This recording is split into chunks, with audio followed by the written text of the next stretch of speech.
नमस्कार साथियों, आप सभी का सादर अभिनंदन इस प्रेस वार्ता में। साथियों, देश में अमृत काल चल रहा है। ये मैंने नहीं कहा, माननीय प्रधानमंत्री जी का कहना है कि अमृत काल चल रहा है।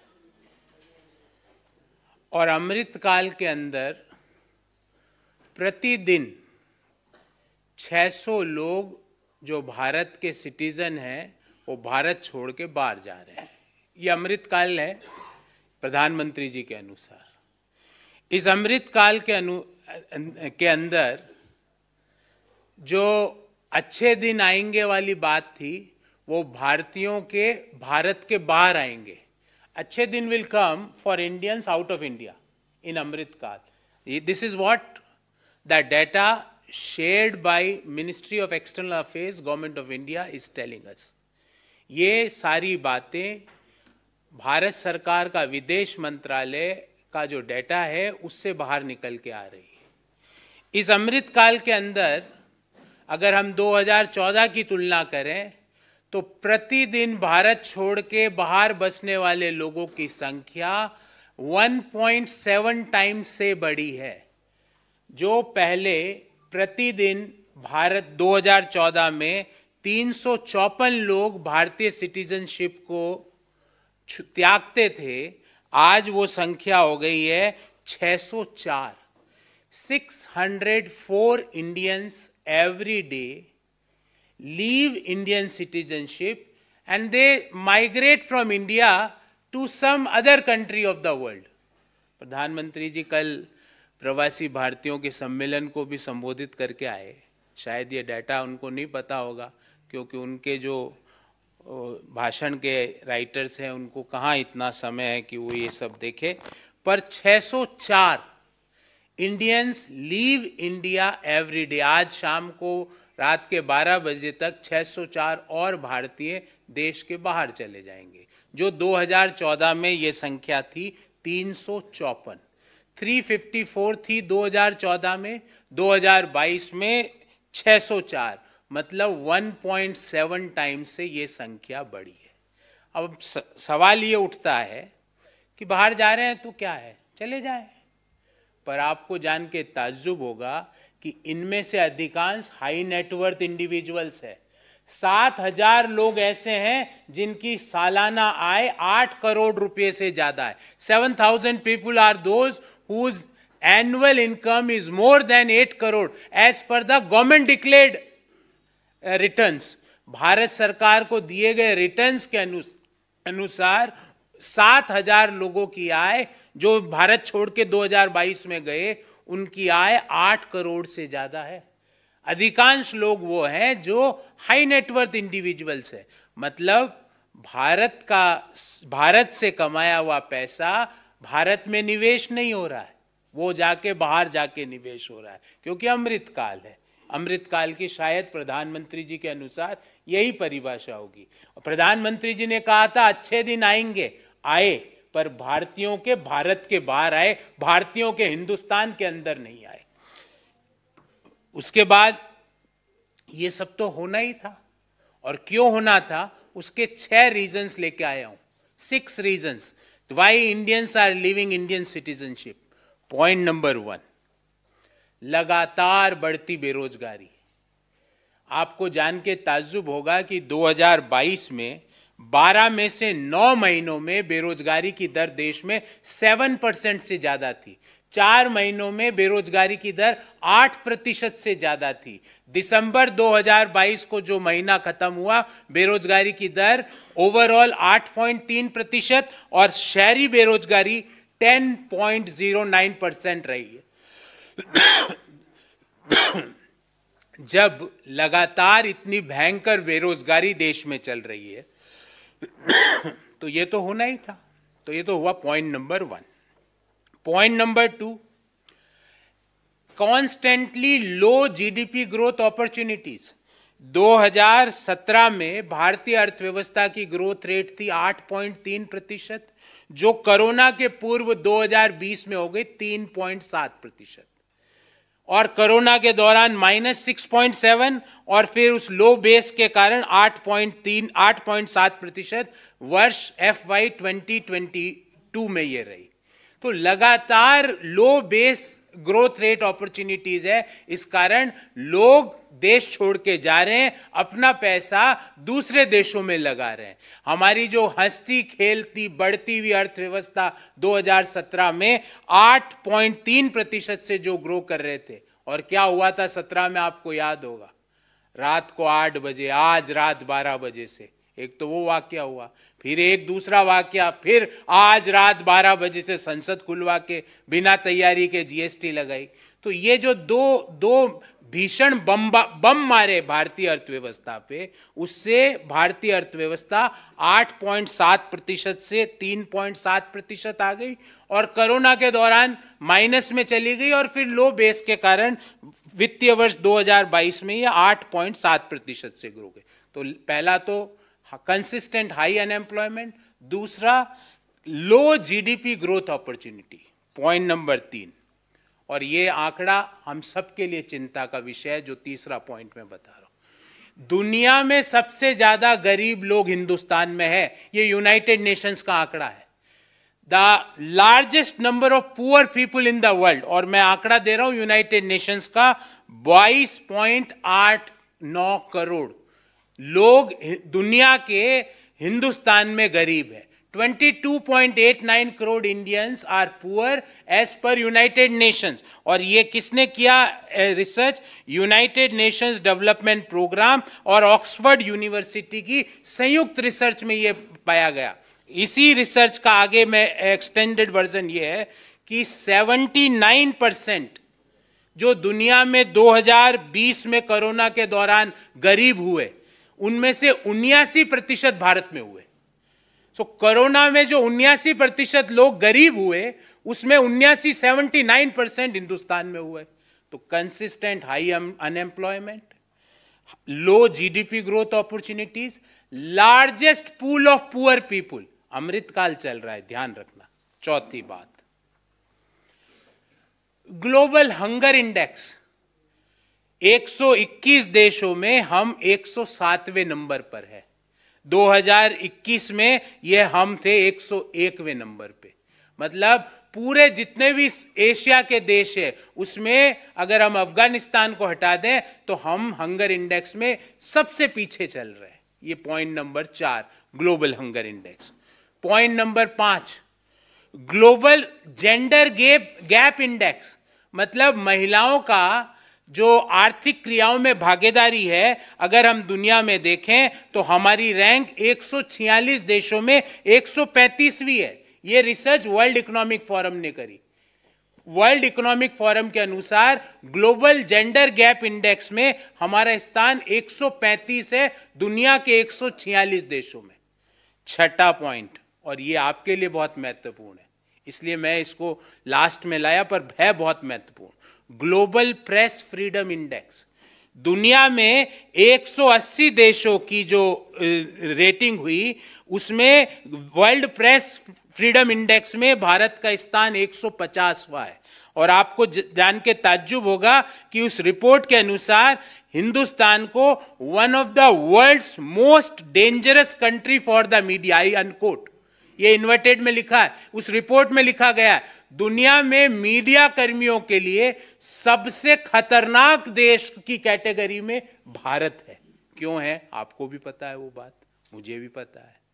ये 6 जब बातें हुई तो क्या हमको ताज्जुब होना चाहिए कि ये जो करोड़पति लोग भारत क्यों छोड़ के जा रहे हैं? प्रोफेशनल लोग भारत क्यों छोड़ के जा रहे हैं? पढ़े लिखे लोग भारत क्यों छोड़ के जा रहे हैं? क्यों पिछले 8 सालों में 1.7 टाइम्स लोगों का भारत छोड़ने का जो नंबर है वो बढ़ा है? क्या ताज्जुब है? मुझे तो नहीं है। इस बाबत हमारे 4 सवाल है, और बड़े सिंपल सवाल है प्रधानमंत्री जी, क्योंकि आप आजकल प्रवासियों से ज्यादा वार्ता कर रहे हो। पहला, वाई आर 600 प्लस, और precisely 604, 604, why are 600 plus people per day giving up their Indian citizenship? 2022 में प्रतिदिन 604 लोगों ने भारतीय नागरिकता क्यों त्यागी प्रधानमंत्री जी?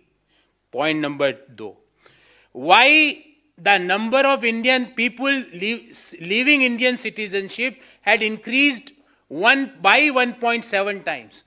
1.7 गुना से हमारे देश की जो नागरिकता छोड़ने वाले लोगों की संख्या प्रधानमंत्री जी क्यों बढ़ी है? प्रधानमंत्री जी, जो मैंने 6 मुद्दे बताए, लगातार बढ़ती बेरोजगारी, low GDP growth, largest number of poor people in the world, global hunger index very low, world press freedom index, global gender index very low, इन 6 मुद्दों में प्रधानमंत्री जी कोई भी चूज कर लीजिए। और आगामी जो संडे आ रहा है, जब आप मन की बात करो, एक मुद्दे पे अपनी दृष्टि डालिए प्रधानमंत्री जी, कि वर्ल्ड प्रेस फ्रीडम इंडेक्स के बारे में आपकी क्या राय है? हम क्यों लो है? हम ग्लोबल जेंडर गैप में क्यों लो है? हम ग्लोबल हंगर इंडेक्स में क्यों लो है? हमारे यहाँ लगातार बेरोजगारी की दर 8% से ऊपर क्यों बनी हुई है? हम दुनिया में सबसे ज्यादा हमारे देश में गरीब लोग क्यों हैं? और 79% जो गरीब लोग गरीबी के अंदर आए कोरोना के दौरान, वो भारत में ही क्यों आए? और लास्ट बट नॉट लीस्ट, हमारे देश में लो जीडीपी ग्रोथ अपॉर्चुनिटीज क्यों है? प्रधानमंत्री जी, एक बार इन 6 में से एक मुद्दे पर मन की बात करिए। और चौथा, वाई अच्छे दिन is not for India, why अच्छे दिन is not coming to India for Indians. Bharat के लोगों के लिए अच्छे दिन इंडिया में क्यों नहीं आ रहे हैं? इन 4 मुद्दों पे प्रधानमंत्री जी आप अपनी दृष्टि डालिए। Before I take the questions in from you, I will brief you in a very concise manner in English. In Amrit Kaal, on an average, 600 people per day gave up their Indian citizenship in year 2022. Modi governments अच्छे दिन आएंगे, but not for Indians in India. अच्छे दिन आएंगे, बाहर जाओ। Average number of Indians per day giving up their Indian citizenship has grown to 1.7 times in the last 8 years. The number of Indians giving up their citizenship has been increasing over the years. In the last 10 months of the year 2022, we saw the highest number of such cases. And in year 2014, 354 Indians gave up their Indian citizenship on an average per day, which had increased to 604 in the year 2022. 2022 में 604 हो गई, जो 2014 में 354 थी. In people giving up Indian citizenship, most of them are high net worth individuals. For year 2022, 7,000 people who gave up their citizenship have an annual income of more than rupees 8 crores. From hunger to happiness, if our global rankings are consistently falling or are consistently low, this is bound to happen. And I am giving you 6 points on that. First, consistent high unemployment levels in our country. You will be surprised that for the calendar year 2022, 9 out of 12 months, our unemployment levels were more than 7%. And for 4 months out of 12 months, the unemployment levels were more than 8%. Point number 2, consistently low GDP growth opportunities. Due to twin shocks of demonetization and flawed implementation of GST, GDP growth fell from 8.3% in FY 2017 to 3.7% in financial year 2020. And the 2020 lockdown GDP further fell to minus 6.7% in financial year 2021. For FY 2022, GDP growth was 8.7%, but there is nothing to celebrate in this due to the low base of financial year 2021. So first is high unemployment, second is low GDP growth, third, India have the largest number of poor people in the world. As per United Nations Development Programme and Oxford University joint research, in India there are 22.89 crore people who are below the poverty. They are under the poverty. And In the year 2020, we added maximum 79% to the global extreme poor as per this study. Point number 4. In Global Hunger Index, our rank is 107 out of 121 nations of the world.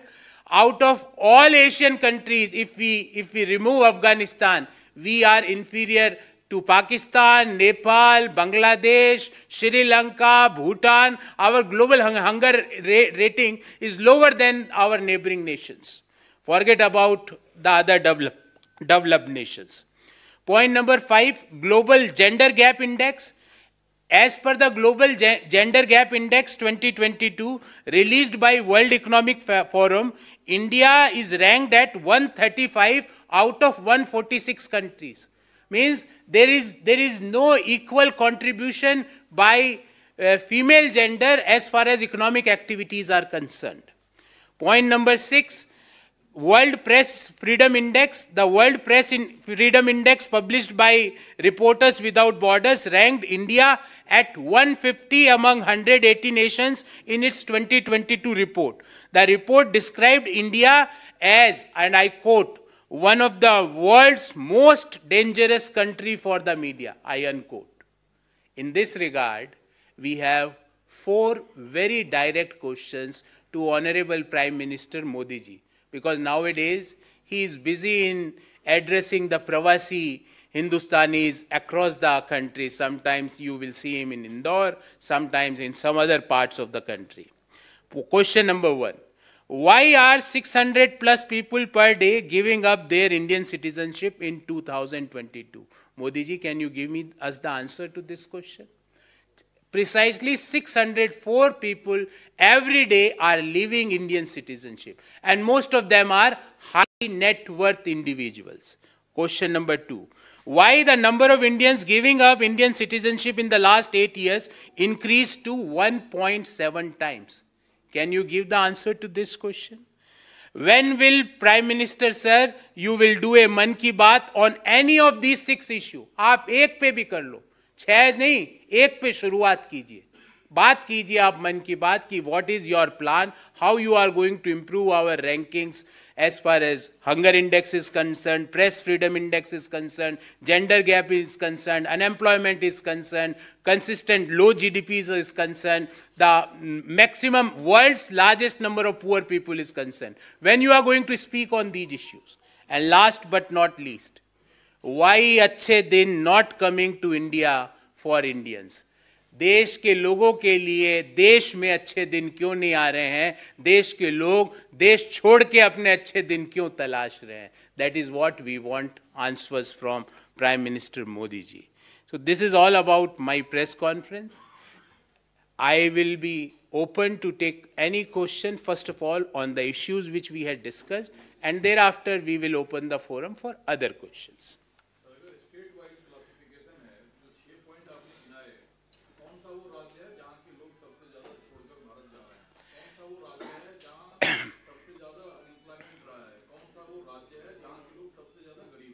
देखिए, जो ministry of external affairs ने जो जानकारी दी कि रोज 604 लोग भारत छोड़ के जा रहे हैं, उसमें स्टेट वाइज जानकारी नहीं है, पर अनएम्प्लॉयमेंट का नंबर तो कंसिस्टेंटली, जो हमारा पड़ोसी राज्य है खट्टर साहब हरियाणा, तो वहाँ पे कंसिस्टेंटली हरियाणा रिकॉर्ड पे है हाई अनएम्प्लॉयमेंट, और पिछले 7 साल से वो उसका नंबर 1 का स्थान कोई नहीं छीन पाया देश में, और वो दिन दुगनी रात चौगनी बढ़त कर रहा है, वो नीचे नहीं आ रहा है. वो अगर देश की बेरोजगारी दर 8.3% है तो हरियाणा की 30% से ज्यादा होगी, और ये लगातार है. तो वो CMIE का डाटा है, वो स्टेट वाइज है, पर जो कौन लोग जा रहे हैं, कौन से राज्य के जा रहे हैं, भारत सरकार का जो आंकड़ा मैंने आपको दिया उसमें स्टेट वाइज ब्यौरा नहीं है.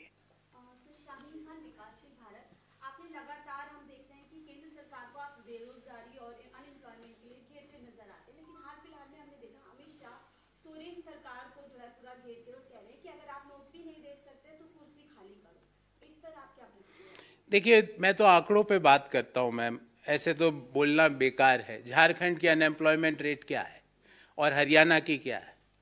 हरियाणा की 30% से ज़्यादा है, झारखंड की जहाँ तक मेरी मेमोरी है 8.5 9.5% के आसपास है।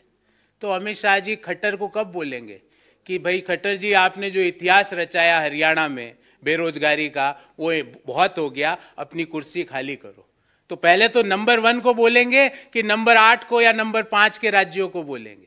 तो अमित शाह जी ऐसी रैली क्यों नहीं करते हरियाणा जाके, और क्यों नहीं बोलते कि खट्टर जी आपने पिछले 7 साल से लगातार हरियाणा को नंबर 1 राज्य बनाया बेरोजगारी में, ये सहन नहीं होगा, या तो रोजगार दो या कुर्सी खाली करो। क्या बोल पाएंगे अमित शाह जी? क्या खट्टर साहब को बोल सकते हैं? खट्टर साहब किनके कोटे के सीएम है मुझे नहीं पता, अमित शाह जी के कोटे के हैं, मोदी जी के हैं मुझे नहीं पता। मोदी जी के होंगे तो शायद बोल भी दे, हिम्मत जुटा ले। अमित शाह जी के हो तो शायद ना भी बोले। पर प्रॉब्लम क्वेश्चन ये है कि जो हरियाणा भारत का ग्रोथ इंजन हुआ करता था, वो आज देश में बेरोजगारी में नंबर 1 कैसे हो गया? जिस हरियाणा की दुनिया में मिसाल दी जाती थी, जहां पे औद्योगिकरण हो, सर्विस सेक्टर हो, जो दिल्ली के पास होने का जो फायदा मिल रहा हो वो सब होता था, रोजगार का एक लोग दूर सुदूर गांवों से लोग आते थे, रोजगार मिलता था, वो आज बेरोजगारी में 30% से ज्यादा कंसिस्टेंटली क्यों है? क्या अमित शाह जी ये सवाल पूछ सकते हैं? तो मैं कुछ बातों पे मुझे लगता है कि हमें पॉलिसीज इश्यूज पे बात करनी चाहिए।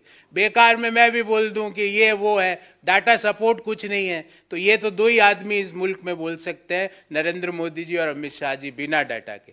हमारे में इतनी हिम्मत और इतना हौसला नहीं है झूठ बोलने का। सर, ये जो डाटा आपने दिया है, सरकार का कहना है बायस है, बैलेंस नहीं है, अंडर इंडेक्स में हम पाकिस्तान से भी नीचे है, जहां आर्ट का रेट जो आसमान छुआ, लोग आर्टिकल छीना जब्ती कर रहे हैं, तो कैसे सेटिस्फाई हो?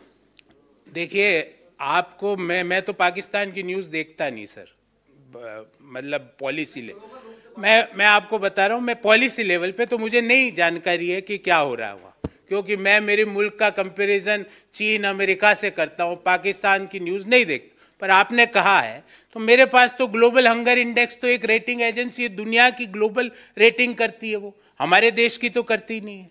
वो किसी के दबाव या किसी के बायस में नहीं आती, ऐसा हम सब लोगों को विश्वास है। तो हमारे यहाँ जो भुखमरी की, यही तो कह रहा हूँ कि ये जो छठा पॉइंट है ना, उसके कारण से चौथे पॉइंट की न्यूज़ नहीं आ रही है। छठा पॉइंट क्या है? वर्ल्ड प्रेस फ्रीडम इंडेक्स, जिसके अनुसार one of the world's most dangerous country for the media. हाँ, मैं, और इसमें रिपोर्ट में लिखा गया जो मैं आपको पढ़ के सुना रहा हूं, I quote, India is described as one of the most dangerous country for media. तो शायद इस कारण से इस तरह की खबरें नहीं आती होगी, मुझे जानकारी नहीं है। पर मैं तो जो पब्लिश्ड डेटा है, जो रिसर्च डेटा है, जो ग्लोबल एजेंसीज जो अनबायस्ड होके रेटिंग करती है, उनके डेटा से बात कर रहा हूं। तो हमारे यहाँ भी आपको शायद दिल्ली में या बड़े महानगरों में ऐसी प्रॉब्लम नहीं होगी, पर आप सुदूर छोटे कस्बों में जाएंगे, आपको लगेगा कि हंगर की प्रॉब्लम है, लोगों को 2 वक्त भोजन नहीं मिल रहा है। और अगर मिल रहा होता तो एक बहुत सिंपल बात कर रहा हूं, अमृतकाल अमृतकाल अमृतकाल की बात हो रही है, 80% जनसंख्या को 5 किलो राशन देना अमृतकाल है? यह अमृतकाल है कि देश की 80% लोगों को, मैं इसका खिलाफत में नहीं बोल रहा हूं, पर यह अमृतकाल नहीं हो सकता। आपने देश की अर्थव्यवस्था को ध्वस्त कर दिया, देश के रोजगार के मॉडल को ध्वस्त कर दिया, तो आज लोगों की हैंड होल्डिंग करनी पड़ रही है। क्यों पहले जरूरत नहीं पड़ी, आज जरूरत क्यों पड़ी? क्योंकि आपने जो इकोनॉमिक प्रीमाइस था देश का, जिसमें लोगों को रोजगार मिलता था, वो ध्वस्त कर दिया। अब मैडम ने एक सवाल हरियाणा के लिए पूछा, मैं आपको बताऊं, देश का सर्विस इंडस्ट्री का सबसे मतलब पावरफुल इंजन कौन हुआ करता था? देश की सिलिकॉन वैली किसको कहा जाता था? बेंगलुरु को, कर्नाटक को। क्या हालत है वहां की सरकार को? वो कपड़े, कब्रिस्तान, बुर्का, उसके ऊपर ही नहीं उठ पा रहे हैं, जबकि उनको बात करनी थी AI, ML, artificial intelligence, machine learning, 3D printing, 4D, उस पर बात करनी थी, उस पर रिसर्च करनी थी। पर सरकार वहां पे अभी इन चीजों के ऊपर ही नहीं आ पा रही कि किसने कौन से रंग का पहन लिया, किसने क्या खाया, किसने बुर्का पहना नहीं पहना, वो उसी में अपना पूरा जीवन लगा रहे हैं। और वो बोल रहे हैं, वहां के एमपी सरेआम बोलते हैं, मैं आपको बताता हूं, सरेआम बोलते हैं कि रोजगार सब बेकार है, महंगाई सब बेकार है। आप ये पता लगाओ कि कौन सा धर्म क्या कर रहा है, ये महत्वपूर्ण है। तो ये जो डाटा, जो ग्रोथ के आ रहे हैं नंबर्स, ये आएगा ही ना, टॉप से नीचे तक जाता है ना। आप जो टॉप पे जो काम करते हो, नीचे वाले तो आपको अनुयायी कर देखते हैं। जब प्रधानमंत्री जी बोल देते हैं कि तेरे कपड़े देख के तेरा चरित्र बताऊंगा, व्हाट इज दिस? जब प्रधानमंत्री जी ने यह नहीं बोला कि कपड़े देख के मैं ये बताऊंगा कि इससे अच्छा पॉलिस्टर इस राज्य में कैसे बने, ये बात नहीं बोली गई उनसे। वो कपड़ों का रंग देख के चरित्र बता रहे थे लोगों का।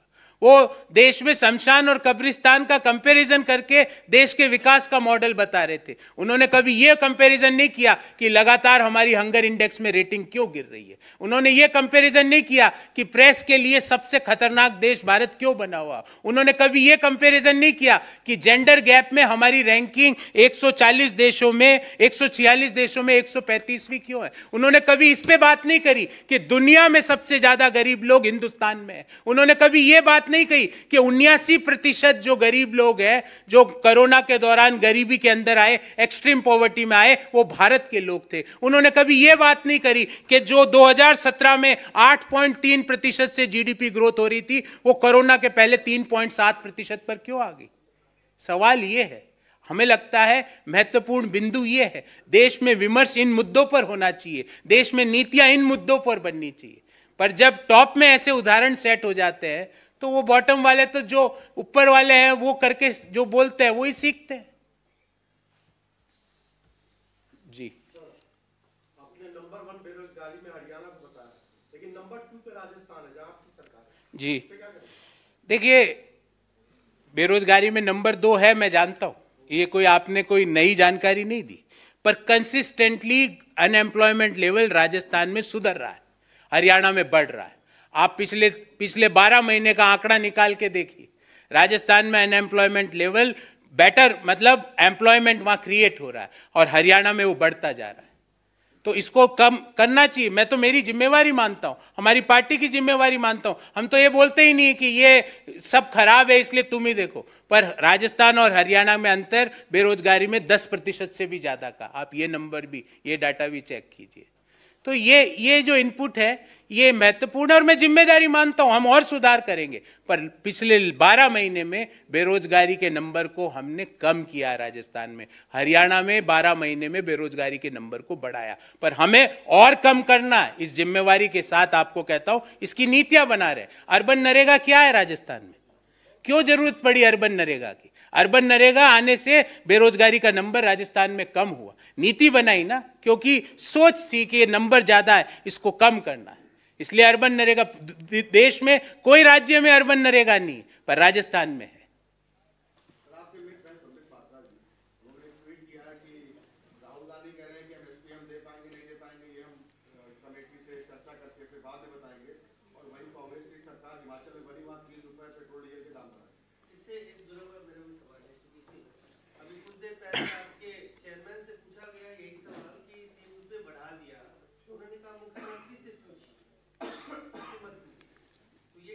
देखिए, एमएसपी पे मैं आपको पहले बात करता हूं।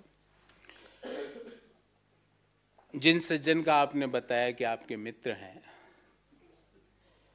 मेरे तो मित्र हैं वो, पर प्रधानमंत्री जी के दुश्मन क्यों बने हुए हैं, मुझे ये समझ में नहीं आ रहा। प्रधानमंत्री जी ने रिटर्न रिपोर्ट दी थी जब वो गुजरात के मुख्यमंत्री थे, रिटर्न रिपोर्ट दी थी, और उस रिटर्न रिपोर्ट का पहला लाइन पढ़ के सुनाता हूं जो मेरे दिमाग में है कि MSP is a legal right to the farmers and it should be given as a mandatory right to the farmers of our country. ये उन्होंने रिटर्न रिपोर्ट में कहा था, उस कमेटी में कहा था जिसके चेयरमैन वो स्वयं थे। तो वो उनका ही रोज विरोध कर देते हैं, कभी प्रधानमंत्री जी वाजपेयी जी का विरोध कर देते हैं, कभी जो आपने सज्जन का नाम लिया वो प्रधानमंत्री जी का विरोध कर देते हैं। उनको पता ही नहीं कि पहले क्या बोला हुआ है, उनको लगता है आज से सारी दुनिया चालू हुई है। आज से दुनिया चालू नहीं हुई है, उससे पहले भी आप थे, आपने क्या क्या कथन बोले वो सब लोगों के जहन में है। रही बात जो आपने पूछा और आपने भी जिसका 3 रुपये वैट की बढ़ोतरी की बात कही, देखिए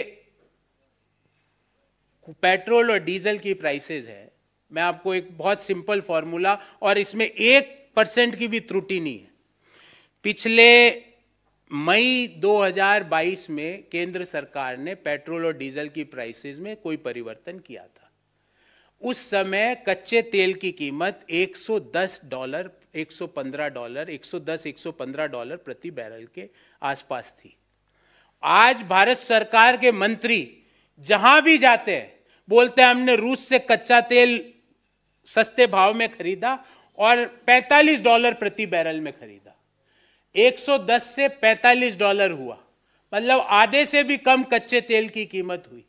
क्या भारत सरकार ने उसका फायदा देश के उपभोक्ताओं को दिया? हमने तो भारत सरकार को कह दिया कि आप जो एक्साइज ड्यूटी ले रहे हो लेते रहिए, पर जो कच्चे तेल की कीमत का जो फायदा है वो तो देश के लोगों को दीजिए। वो क्यों नहीं दे रहे? और अगर वो कच्चे तेल की कीमत कम हो जाए, क्योंकि स्टेट गवर्नमेंट्स का जो वैट होता है वो परसेंटेज के आधार पे होता है, तो जैसे ही वो कच्चे तेल की कीमत कम होगी स्टेट गवर्नमेंट्स का वैट भी कम हो जाएगा। भारत सरकार की एक्साइज ड्यूटी कम नहीं होगी क्योंकि वो पर लीटर के अनुसार होती है, ये एड वैलोरम होती है। तो हम तो ये कह रहे हैं, मांग कर रहे हैं कि अगर आप कम करो और हम बढ़ा दें तो हम दोषी हैं, मानते हैं हम दोषी हैं, पर आपने तो कच्चे तेल की कीमत का फायदा उपभोक्ता को 1 पैसे का नहीं दिया। कच्चे तेल की कीमत आधी हो गई है। और एक और रिसर्च का आंकड़ा दे रहा हूं, $1 अगर कच्चे तेल की कीमत कम होती है तो 45 पैसे पेट्रोल और डीजल की कीमत पर लीटर कम हो सकती है। ये एक गणना है। 115 का 45 मतलब $70। 45 पैसे को 70 से करें, 28 रुपये पेट्रोल और डीजल कम हो सकते हैं। क्यों नहीं दे रहे वो फायदा? और जैसे ही 28 रुपया कम होगा, स्टेट गवर्नमेंट तो एड वैल्यू ड्यूटी लेती है, अपने आप कम हो जाएगी।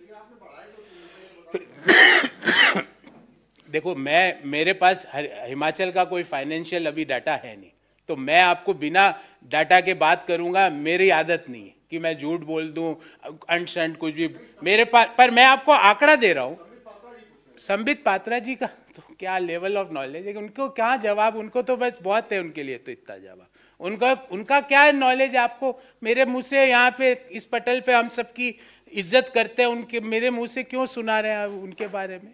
उनको पता है कि कच्चा तेल कहाँ से आता है, पता है उनको तो लगता है गुजरात से आ रहा होगा कच्चा तेल। उनको पता नहीं कच्चा तेल दूर से देशों में आता है। उनको पता है कि देश में इंडियन ऑयल कैसे, और एक तेल कंपनी के बोर्ड में भी रहे, उनको पता है कि रिफाइनिंग में कितने प्रोसेस होते हैं और पर लीटर क्या कॉस्ट आती है रिफाइनिंग की। अब पूछ के आना, अगर बता दें तो मैं उनका जवाब जरूर दूंगा। आप मेरे नाम से पूछना कि आपके लिए पूछा उन्होंने कि रिफाइनिंग कॉस्ट कितनी आती पर लीटर। तो ये इस तरह की बातें मैं नहीं करना चाहता, पर मैं आपको ये जरूर कहना चाहता हूं कि देश में आज के समय गुंजाइश है 20 से 25 रुपए प्रति लीटर। सिर्फ कच्चे तेल की घटत का अगर फायदा कंज्यूमर्स को दे दिया जाए तो 20 से 25 रुपए प्रति लीटर पेट्रोल और डीजल के दाम घट सकते हैं। और जैसे ही ये 20 से 25 घटेंगे, सारे स्टेट गवर्नमेंट्स की एड वैलोरम ड्यूटी घटेगी। अगर ये घटत के बाद भी स्टेट गवर्नमेंट्स बढ़ाती है तो मैं आपको जरूर उत्तर दूंगा। पर अभी क्यों उन्होंने बढ़ाए, क्या जयराम ठाकुर जी ने क्या क्या कारिस्तानियां पहले करके गए हैं वो हिमाचल के, जब वो मुख्यमंत्री थे, तो वो सारे फाइनेंशियल डिटेल्स मेरे पास नहीं है, इसलिए मैं इसके बारे में कुछ भी बोलूंगा वो एक तरह का एक एजम्पशन होगा जो नहीं देना चाहिए किसी को भी। सर, आप लोग बार-बार कहते हैं कि बीजेपी को हराना है। दिल्ली में आम आदमी पार्टी कह रही है कि मेयर, डिप्टी मेयर और स्टैंडिंग कमेटी के वोटिंग से दिल्ली कांग्रेस ने वॉकआउट कर दिया है। इसका मतलब है अपरोक्ष रूप से सीधे भाजपा को फायदा पहुंचा। देखिए, बार बार हमने कई बार बोला है, आम आदमी पार्टी और बीजेपी क्या क्या कर रही है और कैसे निर्णय लेती है। आम आदमी party is the executive arm of BJP, decision making is from BJP. आम आदमी party just execute their decisions कि भाई अब कहाँ पे है, कैसे वोटों को ट्रायंगुलर करें, कैसे कांग्रेस को नुकसान पहुंचाए, कैसे पोलराइज करके वोट जो कांग्रेस को जा रहा है वो ले ले और बीजेपी को एक सेफ पाथ दे दे। ये इनका यूनाइटेड होके डिसीजन मेकिंग करते हैं। तो ये दोनों ही, हम तो इन दोनों को एक ही मानते हैं। आपके लिए ये दो पार्टियां हैं, हमारे लिए एक होल्डिंग कंपनी है जो नागपुर में है, जिसका नाम है आरएसएस। उस आरएसएस की सब्सिडरी कंपनी है जिसका हेडक्वार्टर दिल्ली में है, उसका नाम है बीजेपी।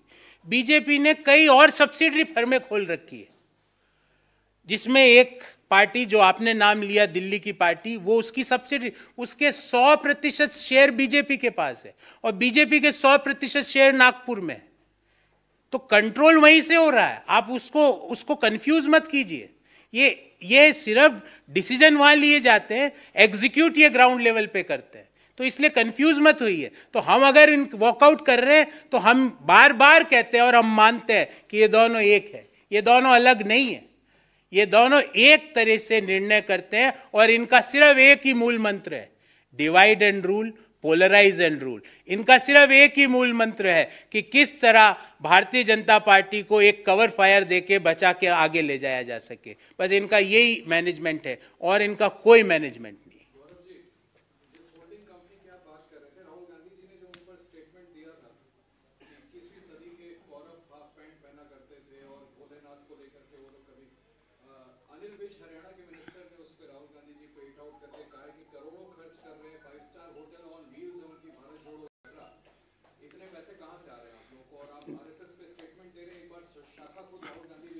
देखिए, आज हरियाणा में हमारी यात्रा का अंतिम दिन है, पर मैं भारत जोड़ो यात्रा की ओर से अनिल विज साहब से आग्रह करूंगा कि कल हम पंजाब एंटर करेंगे, आपसे बहुत ज़्यादा दूरी पे नहीं होगा, आप 2 घंटे के सफ़र में वहाँ पहुँच जाएंगे। 24 घंटे राहुल जी के साथ बिताए और फिर बताए कि कौन सा 5 स्टार है। विज साहब, कमर है ना, कमर ये अकड़ जाएगी। 3 दिन तक आप बैठ नहीं पाएंगे और चल नहीं पाएंगे। पाँव है ना, पाँव वो आगे नहीं बढ़ते हैं। आप जब 5 किलोमीटर चल लेते हो ना तो पाँव आगे नहीं बढ़ते हैं, इतना ताकत लगानी पड़ती उस पाँव को एक कदम आगे बढ़ाने के लिए। एक बार चलिए विज साहब, ताकि आपको पता लगे कि आप जो बोल रहे हैं उसमें कितनी सच्चाई है। आप जो आधा घंटा शाखा में डंडा लेके घूमते हैं ना, इसमें 6 घंटे चलना पड़ता है और 6 घंटे स्पीड रहती है 7.5 किलोमीटर प्रति घंटे की। विज साहब, 7.5 किलोमीटर प्रति घंटे की स्पीड पे ट्रेडमिल पे 5 मिनट चल के बता दो। और मैं नहीं चाहूंगा आप चलो, कोरोना का आपके टीके लगे हुए हैं, आयु भी वृद्ध है, मैं नहीं चाहता कोई ऐसा हादसा आपके साथ हो। तो इसलिए आपके पास कोई जानकारी हो विज साहब तो दीजिए। ये भ्रामक जानकारियां देके कब तक अपना काम करेंगे? नई जानकारी है तो बोलिए ना कि मेरे पास जानकारी नहीं है।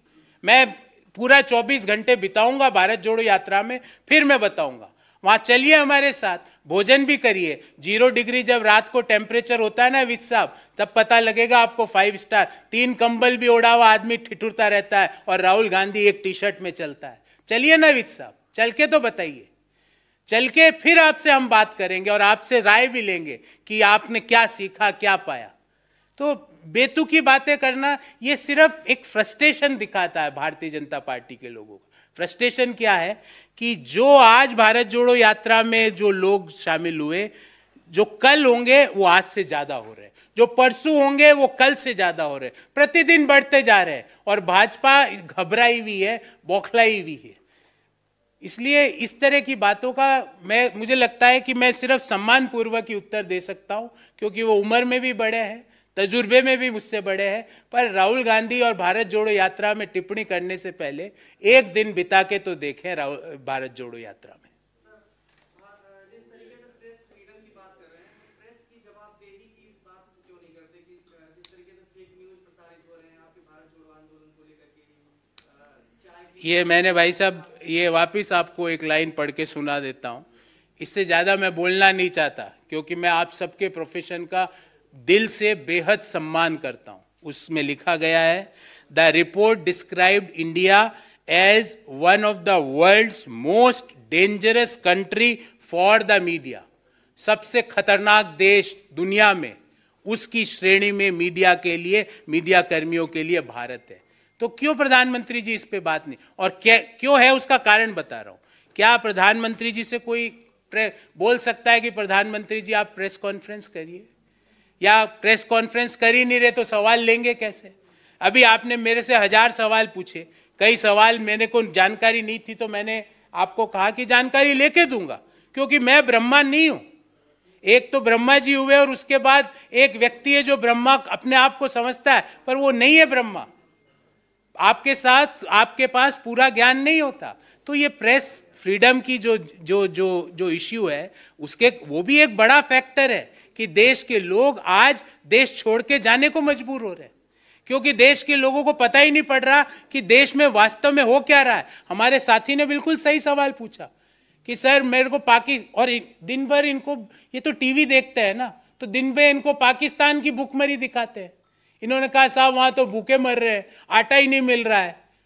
बिल्कुल आपने सही देखा होगा, मैं आपको गलत बिल्कुल आपने कौन सा तो केस इस पे बंद करे, सीबीआई ईडी भेज दे, वर्ल्ड किसने करी है वहां जिनेवा में, उस संस्था पे भेज दे, ईडी की छापे मार दें। और क्या कर सकते हो आप? या तो आप डाटा देते नहीं हो और कोई दूसरा डाटा देता है, इंडिपेंडेंट एजेंसी। ये कोई कांग्रेस ने किया है क्या? ये सर्वे किया है ग्लोबल एजेंसी ने। नहीं पसंद आ रहा तो भेज दो ईडी और मार दो छापा, और उसके हेड को बुला लो या ईडी के सामने पेश होने, सम्मन दे के बुला लो। यही कर सकते हो आप। देखिए मैं आपको एक पुरानी कहावत बताता हूं। बिल्ली अगर दूध पीते हुए आंख बंद कर लेती है ना, तो बिल्ली को लगता है कि किसी ने मुझे देखा नहीं, पर दुनिया में सब देख रहे हैं। समझे आप? तो आप कह दो मैं तो ये डाटा नहीं मानता, मैं मान लो एक परीक्षा दूं और F ग्रेड आ जाए, मैं कह दूं मैं ये परीक्षा ही नहीं मानता, उससे मेरा ही नुकसान है, क्योंकि पास होने वालों के तो A+ ग्रेड भी आया ना। तो ये इन बेतुके इश्यूज के, सरकार तो कहती है हम CMI का डेटा नहीं मानते, सरकार तो कहती है हम हमारा खुद का डेटा नहीं मानते। जो भारत सरकार का लेबर मंत्रालय ने कहा कि 45 साल की सबसे बुरी बेरोजगारी है, वो तो कह रही हम तो हमारा ही नहीं मानते। तो अब उनका क्या कर सकते हैं जो कहते हैं हम हमारा डाटा नहीं मानते?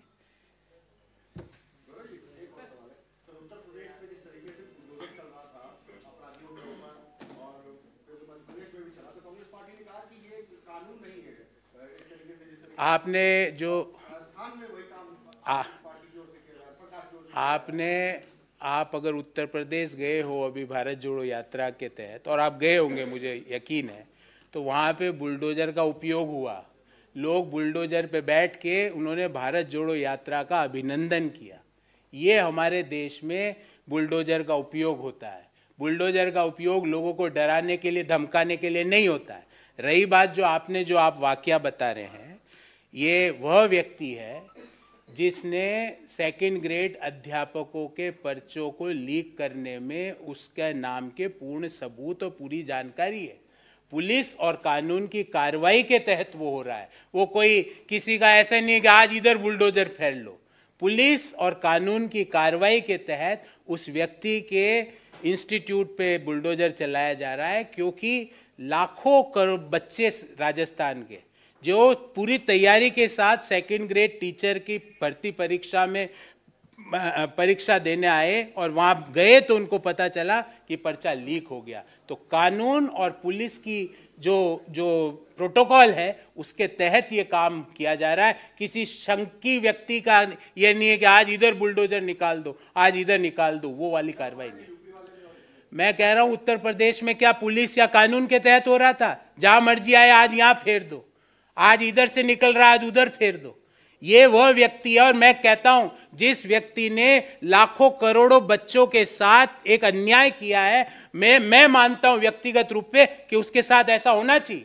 करोड़ों बच्चे, मिडिल क्लास लोग, लोअर इनकम ग्रुप के लोग कोचिंग करके, तैयारी करके 2nd ग्रेड टीचर भर्ती की तैयारी करते हैं, और जब तैयारी करके पेपर दे के घर पहुंचते हैं कि पर्चा ही लीक था, पेपर ये कुछ माने ही नहीं जाएगा। और वो व्यक्ति इसमें लिप्त था, उसकी पूरी जानकारी, उसके पूरे एविडेंस पुलिस और शासन के पास थे, उसके बाद ये कार्रवाई हुई है। तो ये पुलिस कार्रवाई, कानूनी कार्रवाई के तहत बुलडोजर, और अपनी मन से कि आज बुलडोजर इधर से लेके उधर कर दो, इन दोनों में ये उत्तर प्रदेश और राजस्थान का अंतर है। और रही बात बुलडोजर की, हमने तो बुलडोजर का एक सही उपयोग उत्तर प्रदेश में देखा, जहाँ बुलडोजर का जो वो लिफ्ट होता है जिसमें सामान भरते हैं, उसमें 25 लोग बैठ के राहुल गांधी जी का और भारत जोड़ो यात्रा का अभिनंदन कर रहे हैं। यही यात्रा का महत्व है और इसी ऑब्जेक्टिव के साथ ये यात्रा हुई है कि बुलडोजर का प्रयोग लोगों के घर तोड़ने के लिए नहीं,